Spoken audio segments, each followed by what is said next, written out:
Welcome back. Today we're going to look at focus stacking. Now a macro lens enables us to get incredibly close to subjects, bringing into view a world of exquisite detail that wouldn't otherwise be seen. The trouble is, at such close focusing distances, depth of field becomes very limited. So we're going to show you how to focus stack your images and get front to back sharpness with our flower here. Follow along and we'll get started.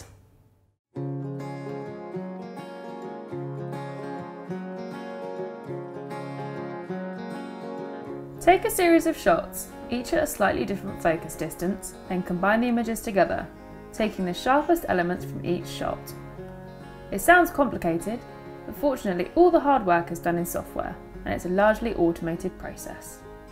Here, we're using a Canon 100mm f2.8 macro lens, but any close focusing lens can be used to try out this technique.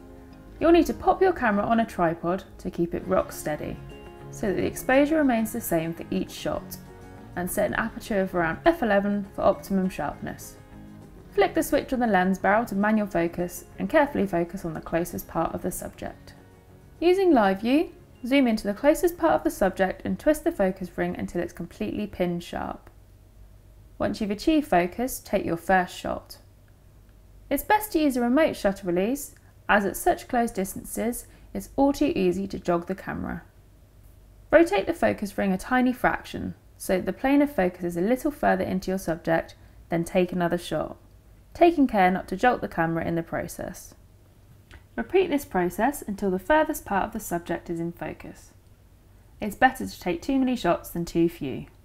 Once you've uploaded the images to your computer, open up Photoshop, select File, Scripts, load files into Stack.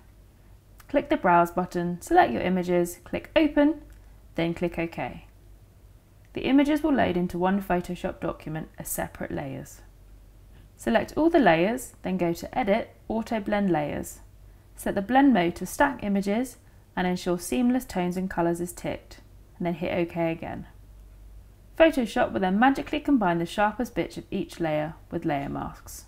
You might want to go and make a cup of tea at this point, as the process can take quite some time. Macro photography is just one application of focus stacking. It can be used in all sorts of photography where you can't get enough depth of field. It could be used for landscapes where you can't get both the distant mountains and foreground rocks sharp enough without encountering diffraction. So there you have it. Using focus stacking you can shoot incredible images with front to back sharpness. Why not give it a go yourself?